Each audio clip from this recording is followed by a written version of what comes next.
Hello everyone. In today's class, we are going to discuss the next concept, that is the process state diagram.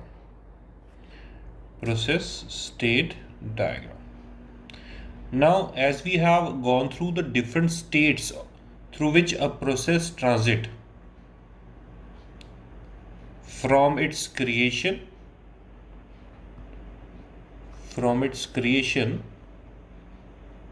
to termination.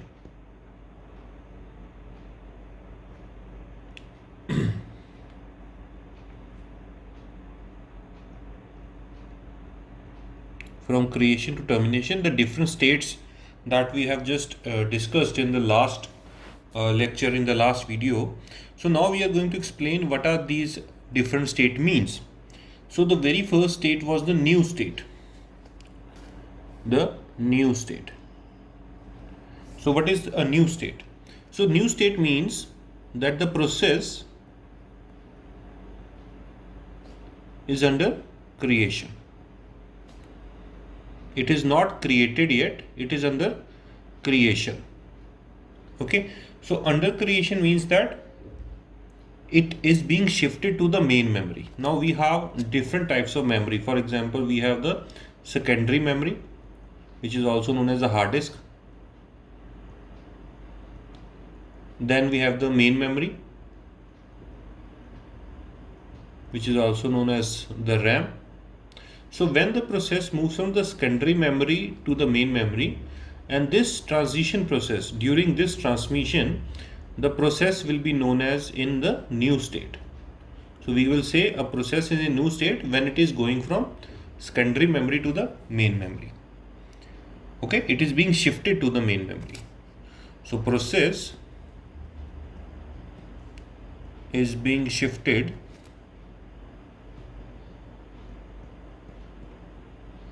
to the main memory. So that means that state is known as ready state. Now the new state. Now the next one is the ready state. Now the ready state means that the process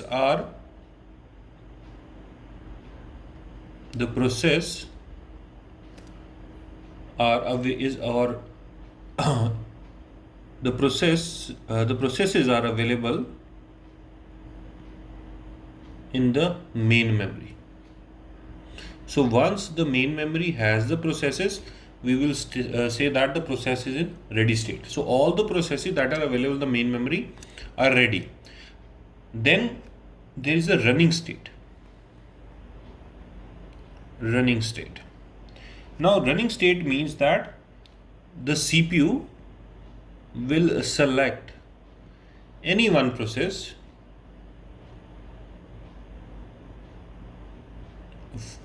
from the ready state to execute its instruction. So any process, it can be selected based on the priority, or it can be based on the type of process it is there. So running means that one of the process is being executed by the CPU. And during the running state, if any process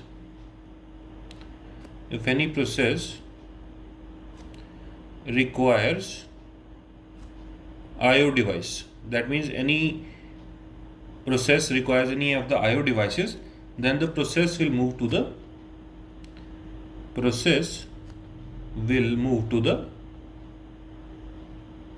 blocking state, or also known as waiting state. Okay, so that means during IO request, or when the input output devices are being accessed by the process, then the current state of the process will be termed as the blocking or waiting state. Okay, and so the waiting and blocking means the process is executing, or the process is accessing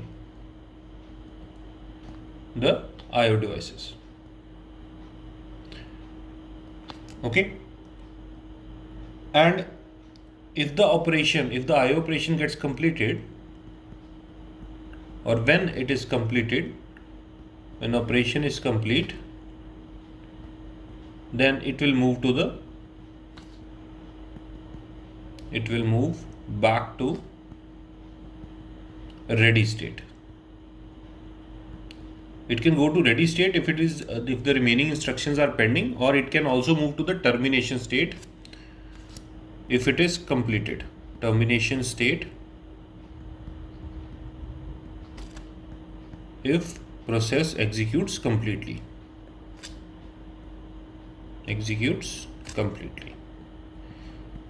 So if the process after IO request service is completely executed, then it will move to the termination state.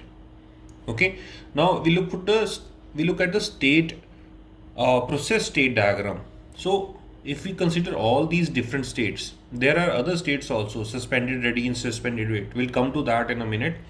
But if we look at these states, now if you draw a diagram which represents the transition, so we have a new state. Now the process basically moves from new state to ready state. So that means the process is being created. Created means it is being shifted from the secondary memory to the main memory, and once it is in the main memory, it will be in the ready state. Now any one of the process from the ready state, that will be given to the CPU for execution. So a scheduling is done to select one of the process from the ready state. So it will be given to the CPU, or we will say that it is in running state. Now during the running, it might be possible that the process will require an IO device. So if it requests an IO, if IO request is there, then it will move to the waiting or blocking state. And once it is completed, it will move back to the ready state. IO completes, it will move back to the ready state. Or it might be possible that there is no IO requirement from the process, so it will directly goes to the termination state. So you will say that the process is completed. Okay. So that's how the transition is there from one state to next. So this is known as basically the process state diagram.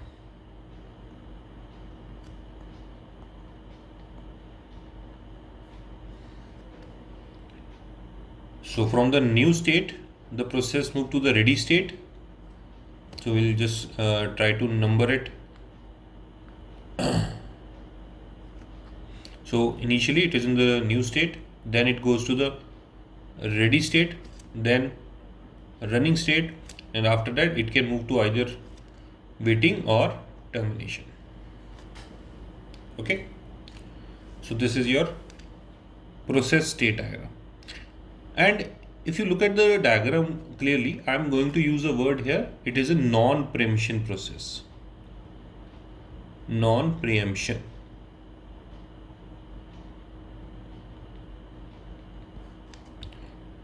Okay. So what do we mean by this preemption and non-preemption? So when we say non-preemption or preemption, what it means? So if I say preemption, so two categories are there. We have a preemption processes. It means that when a process is under execution, it cannot be stopped or halted. It cannot be stopped or halted. So, it is non-preemption process. So non-preemption means you cannot preempt a process when it is being executed. And similarly, if we talk about the preemption process, so preemption means a process can be halted. So a process during execution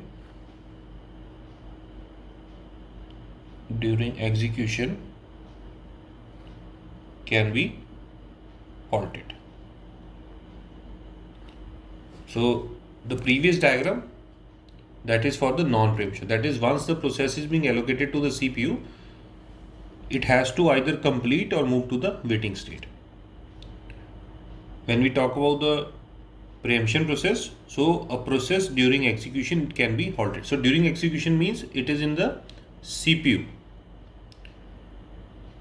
Okay. Now this preemption process is the main, you can say, the reason behind what we will be terming as multitasking. Due to this preemption of processing, multitasking is possible, or you can also say time sharing mode is possible.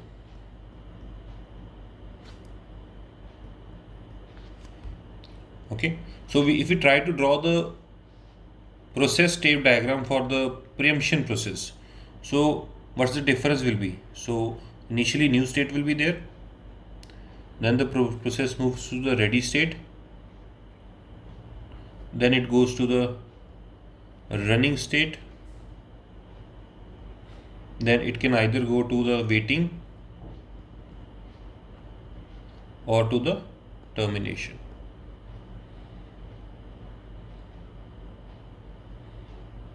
Similarly from waiting to ready.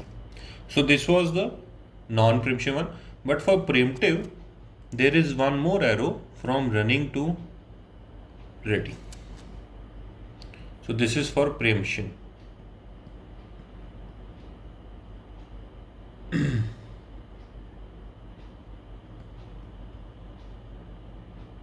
For preemptive processes. So this arrow basically signifies that a process which is being executed in the CPU can be shifted back to the ready state. That is, from the CPU it can be shifted back to the main memory. Now, what are the two circumstances this transition is possible? Now, this can be possible if a high priority process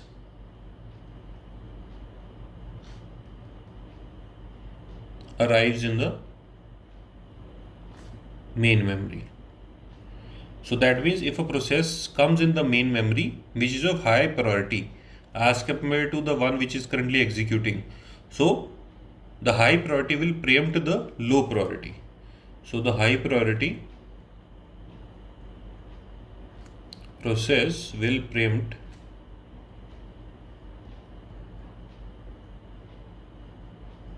the low priority process. So the low priority process will be shifted back to the ready state and high priority will be moved to the running state. Okay. Now this is one of the reason for preemption. Now there is one more reason for preemption. This transition is possible. This is possible if the time slice of the process expires. Now what do we mean by time slice? So time slice means that, let's imagine we have n number of processes. Now every process is given a certain time slice to execute, or also known as time quantum. So let's suppose we have given 5 seconds to each of the process to execute. So that means after every 5 seconds, the transition will be done. This transition will be done after every 5 seconds. Okay. So that means if when P1 will be allocated initially to the, let's suppose P1 is allocated to the CPU, then after 5 seconds, the P1 will be preempted. So P1 comes here. So P1 will be preempted. Then P1 will move back to the main memory and P2 will be shifted to the CPU. So this cycle will repeat after every 5 seconds. Okay. So that is what it means by time slice. Okay. So that means this is your preemption processes. So see the difference between the non-preemption and preemption. In non-preemption, there is no direct transition is there from CPU or from running state to ready state, but in preemption we have a direct transition is there. Okay, so that is your difference between a preemption process and non-preemption process with respect to the process state diagram. Okay, now let's understand the extended process state diagram. This is just the you can say concise one. Now if you look at the extended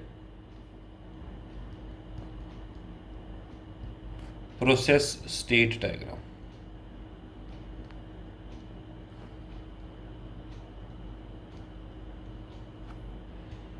now what is an extended one? So the same diagram will be there from new to ready, from ready to running, running to waiting or blocking,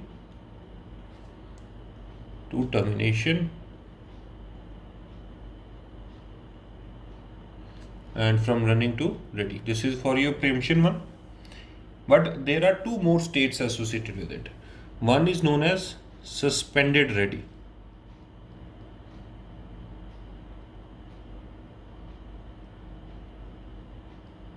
And one is known as suspended wait.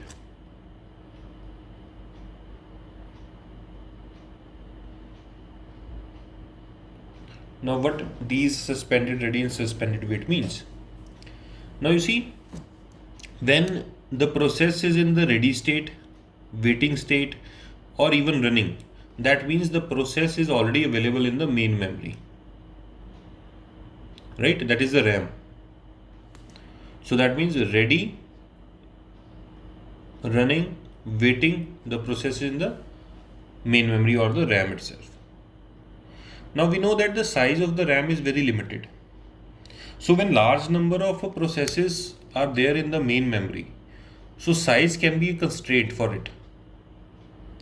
Okay, so that means when the ready state or the remain memory is not sufficient, when main memory is not sufficient to hold the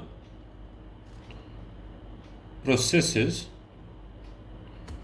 then processes move to the suspended ready state. Suspended ready. Okay. So that means suspended ready. In a suspended ready means where the process will be located, it will be in the secondary memory itself.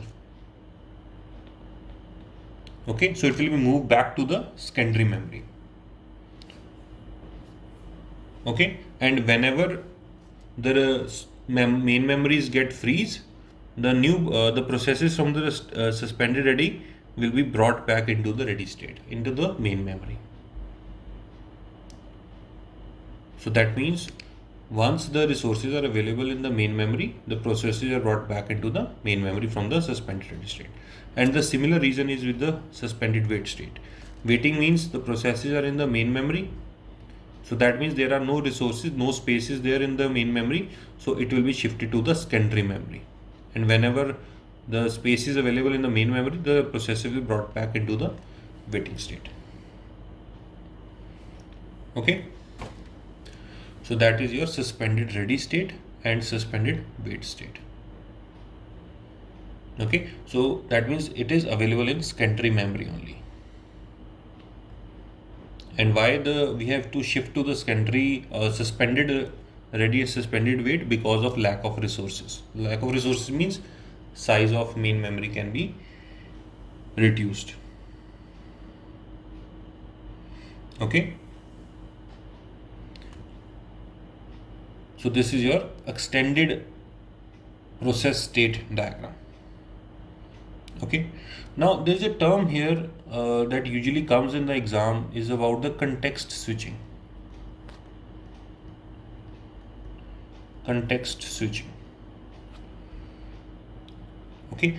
So context switching means that saving the context of one process and loading the context of another. So the time it takes for this one. So time taken for this procedure, for the procedure is known as context switching time.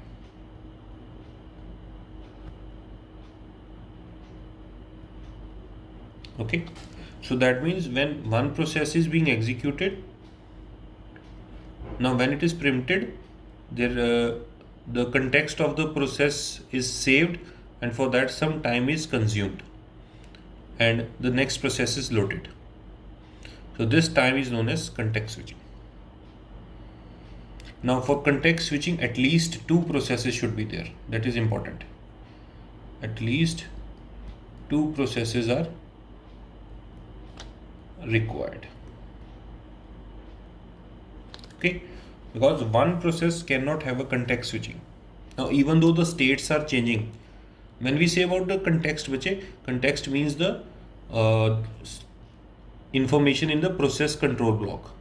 Remember in the last video we have discussed about the process control block. So saving the process control block of one process and loading the process control block of another, the time it takes is known as context switching. Okay. So context switching is you can say it is not a desirable entity. Okay. So context switching should be as minimum as possible. It should be minimal, because there is no useful work is being done during context switching. Okay. So that is the context switching. Now there are another entities that are associated with this process control, process state diagram, which are known as schedulers.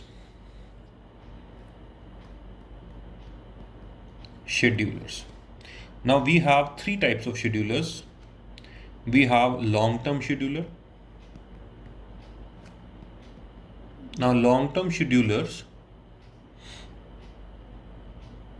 are also known as job scheduler. Second one is the short-term scheduler, which are also known as the CPU scheduler. And finally we have a mid-term scheduler, which is also known as medium-term scheduler.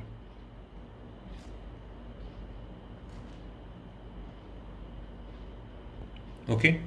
Now where these schedulers are used. Now if we draw the extended state diagram once again, from there we can easily explain the purpose of these schedulers.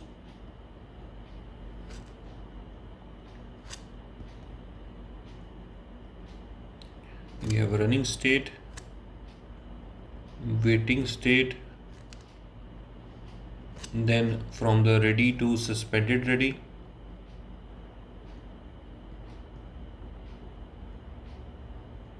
then from waiting to suspended wait.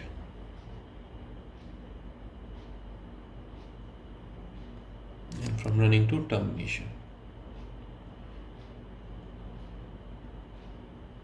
Okay, now what is the purpose of these schedulers and where are these used?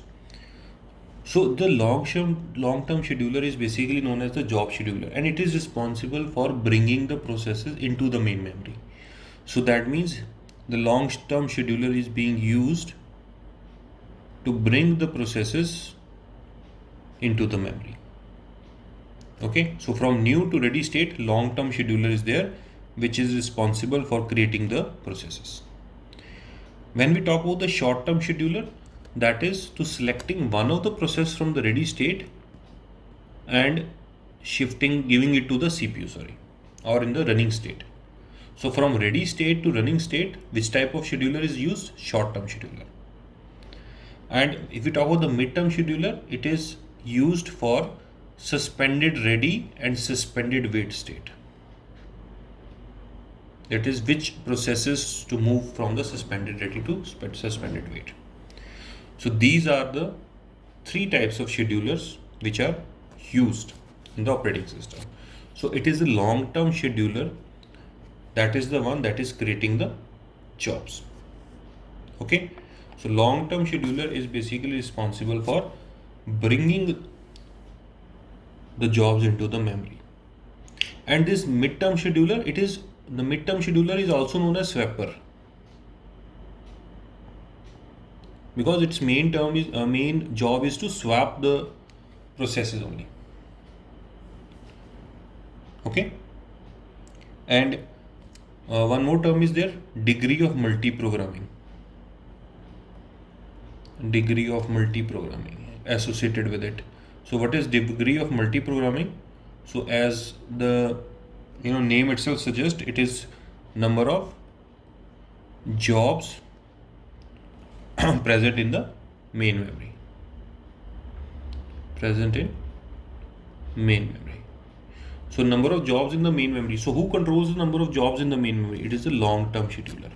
So long-term scheduler controls the degree of multi-programming. Okay. So this was about the concepts of process state diagram and the different schedulers that are associated with the process state diagram. Okay. So I hope you are able to understand the concept behind it.